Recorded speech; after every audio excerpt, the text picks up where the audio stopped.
AGM এসেছিলেন আর গোবিন্দবাবু এসেছিলেন। এই যে গাড়ি ছিল, হ্যাঁ এসেছিলেন আর গোবিন্দবাবু। উনি আসেননি, উনি আসেননি। কি রাব ব্যবহার যারা এসছিল, মানে বলছে যে আপনারা বেরিয়ে যান। আমি বলছি আমার কি কি জিনিস আছে অন্তত সেটা নোট করতে দিন। সেটা পাসপোর্ট আমার যদি হারায় তাহলে আমি সেটার পুলিশ ভেরিফিকেশন করতে থেকে পাবো বলুন। রিসার্চ পেপার ইয়ে করা ছিল, সে একদম হার্ড ডিস্ক নষ্ট হয়ে গেছে, প্রিন্টার ইয়ে এখানে পড়ে ছেলেটির কত বড় ক্ষতি। তার ভুবনেশ্বর ইউনিভার্সিটিতে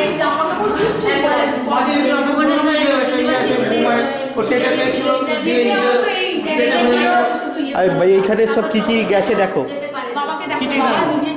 যাওয়ার কিছু নেই, চুপ করো। আপনি আমরা বেরিয়ে যাই, তারপরে আপনি রেকর্ডিং করুন, করে তারপরে আপনি আমরা যা অভিযোগ দেবেন। হ্যাঁ ঠিক আছে।